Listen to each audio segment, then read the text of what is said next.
Fala, nação tricolor ligada no Sou Mais Bahia, tudo beleza? Barbaço na área. Tô aqui para começar mais um vídeo, dessa vez mais um Plantão Tricolor com as últimas informações do Esquadrão de Aço para você, torcedor do Bahia, ficar muito bem informado. Deixa o like, se inscreve, ativa o sino e, claro, compartilha com geral para dar aquela moral muito importante pra gente. Eu vou trazer algumas partes da coletiva aqui que me chamaram a atenção e que vão ser tópicos relevantes para eu poder abordar o que eu estou querendo abordar, tá?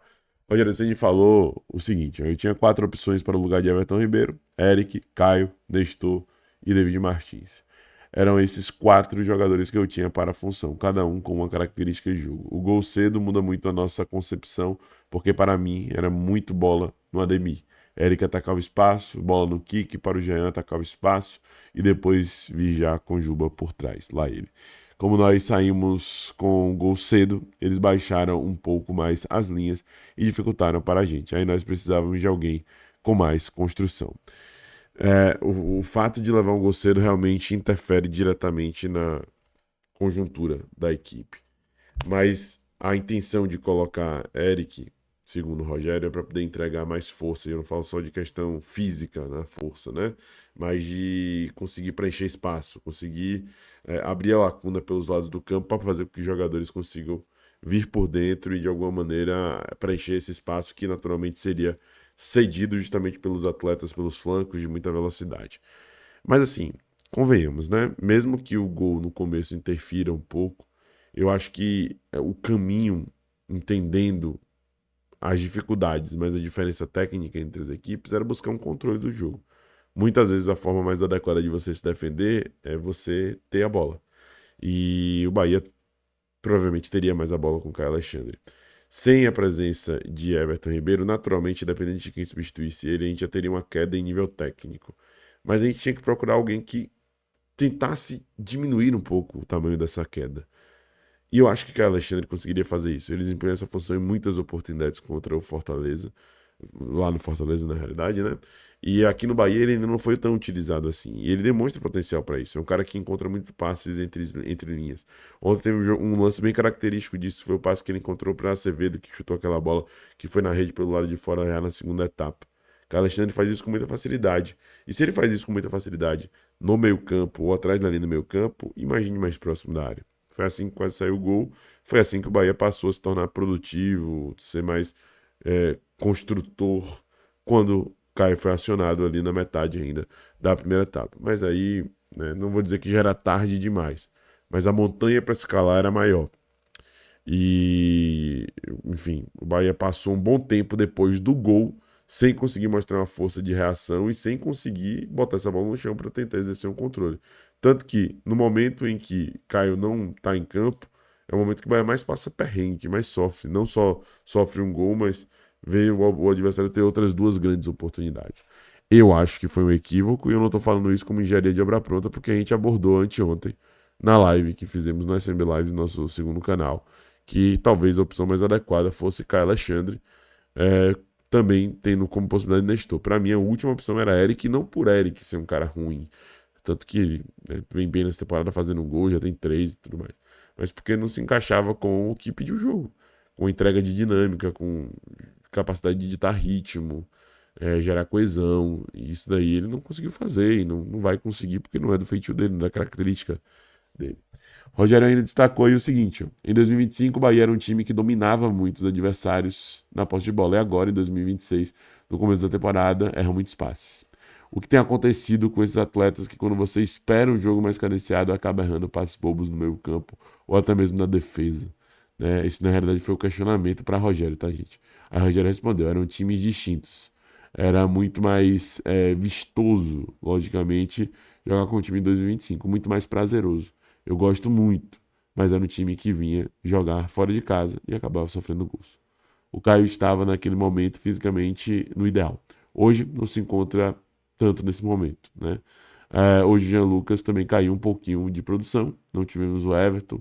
Ora o Caio entrando para baixar de fora para dentro para fazer um quarto homem. Enfim, eu acho que mudou um pouquinho na qualidade técnica e na parte de conjunto mesmo. Então, nós temos que solucionar. É um time que não joga mais tanto com a posse de bola, apesar de ter sido dominante no jogo de hoje, mas eu acho que temos logicamente, temos que logicamente tentar.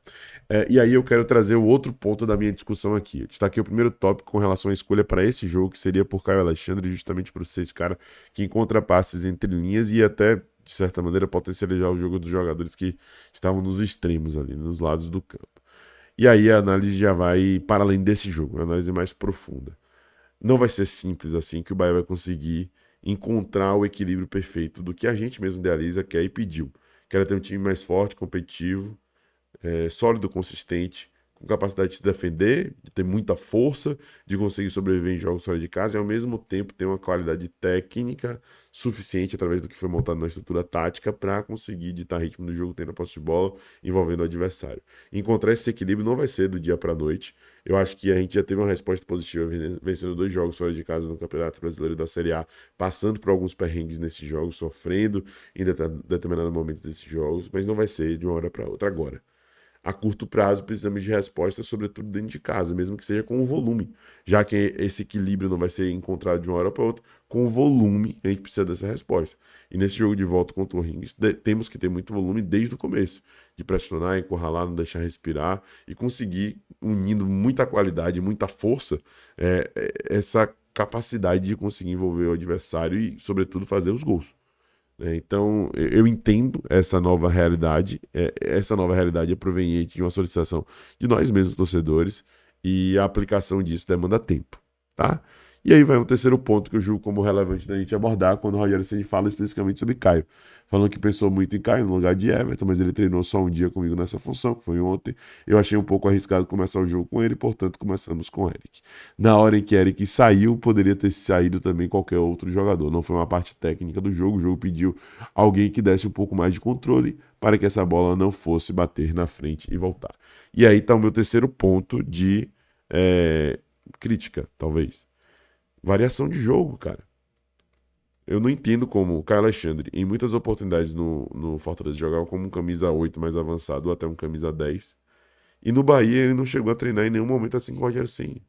Cadê a variação de jogo? Como é que fica? Já que não tem Nestor como um substituto imediato de Everton Ribeiro, e já que não temos mais Cauli como uma opção, como uma alternativa, por que Caio Alexandre não foi testado assim em outras oportunidades? Everton Ribeiro é um cara de 36 anos de idade. A gente não sabe se ele vai continuar no Bahia pro próximo ano. É um cara que precisa de um cuidado e uma atenção especial. Ele não estava nesse último jogo porque ele estava suspenso, mas ele não vai estar em outros jogos por conta de desgaste físico. Por que não se pensou na possibilidade de ter um Caio Alexandre jogando ali? Não é possível que essa variação de jogo não passou pela cabeça de Rogério Ceni em nenhum momento.